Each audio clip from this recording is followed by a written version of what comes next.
So, with regards to the bill, it is the need of the hour that we look towards energy conservation as well as energy efficiency. However, I have a few points to make in this particular bill which needs clarity and confirmation from the Energy Minister, and I do it through you, sir. Sir, the Act is allowing the central government to specify carbon credit trading scheme, energy consumption standards, specify standards for equipment and appliances, and also decide the penalties applicable. Now, penalties even on residential buildings will be decided by the central government, and which will have to be implemented by the state governments and, more importantly, the local governments. And not having them as part of this entire discussion mechanism, I think, is faulty to begin with. I had proposed, through my private member's bill, a climate change council board, which would be led by Honorable Prime Minister and which should have all the important state ministers deliberating on something like this. Because what problem state of Maharashtra may face in terms of energy conservation, energy requirements could be a lot different from what maybe Himachal Pradesh needs or maybe what Arunachal Pradesh needs. So it is important to have the voice of state governments also, because they would be the final adjudicator. We have spoken about how laws are made, implementations are difficult. This will head towards that. My second point, sir, is when they speak about jurisdiction. Jurisdiction, everyone has made a point. Manoj Haji also made a very valid point about Ministry of Environment and conflict with Ministry of Power.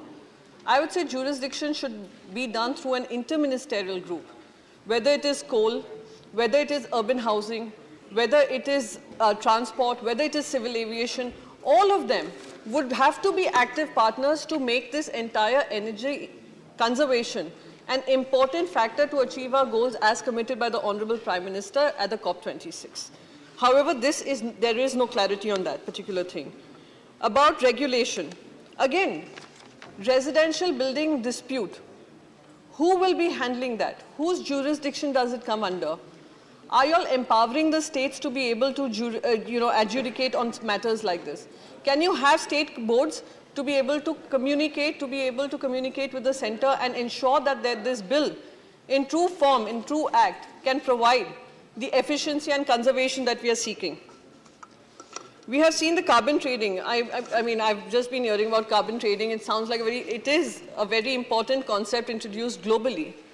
However, I'd want to know, don't we already have renewable energy certificate under the Electricity Act 2003, which promotes renewable energy? Don't we already have the energy saving certificate under the Energy Conservation Act of 2001 for promoting energy efficiency? The third, we also have a scheme, which is the PAT scheme, Perform, Achieve and Trade scheme. We set such low emission targets there, so it became so achievable that the certificates that were being issued, nobody wanted to buy them. So the carbon trading mechanism that you all are bringing about, I think this needs to be thought through. Initial auction of these carbon credits, I would want to know allocation of credits. Would it be done through an auction scheme, which I think Manoj Haji touched upon? But if it is done through an auction scheme, a lot of smaller companies, which would also need to participate in the carbon trading scheme if they are emitters of fossil fuels or carbon into the environment, it will be a very expensive cost for them to bear. So my request would be initially the allocation of credit schemes should be free of cost. Could be a time-bound manner. Now, in his initial remarks, the minister, when he was introducing the bill in the Lok Sabha, he had said that while introducing the bill, he had observed that India will not export carbon credit. If I'm not mistaken, this is what he had said. But however, global carbon offset market currently contributes 30 million carbon credits by funding carbon absorption projects in India. Don't you think this will hamper it if we do not allow carbon credits to be sold in the export global market? So I would say I would discourage him from looking at a ban, should look at more of regulating that market. How much of it can we sell to global markets? Now, a lot of private companies, sir, have moved into a fuel mix, a green energy fuel mix already. Many of them have set 34% target, 50% target, 40% target, and they're working on it. My request would be a higher set of target should also be introduced for those who have already implemented. I won't call it penalizing them in any way. I would say that we will only make it more efficient by having private companies be a partner in creating this conservation ecosystem. In the non-fossil obligation, they have mentioned non-fossil fuel mix, but they haven't.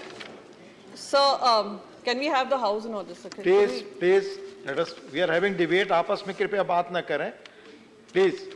Non-fossil fuel obligation is something that has been mentioned in the bill. However, the sources of energy have not been specified. What would be looked at as a non-fossil composition? So that is something we should be speaking about. Seasonality, affordability, and cost of renewables has already been spoken. However, my point would be larger. How will we ensure transport? How will we ensure distribution?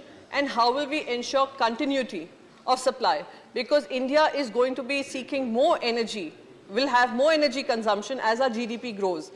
Private consumption will also increase. How do we ensure there's an undisrupted power supply to at least those companies which are into manufacturing? And how do we look at storage cost reducing? That is also a part which we should be looking at. Most importantly, the last and most important point, and I won't take further time on this, we need to have even a price control mechanism. Biomass has also been mentioned as clean fuel in the amendments, which is appreciable. But as per a recent survey, price of biomass has absolutely doubled, and power plants are looking towards that, but now they're turning out to be unaffordable.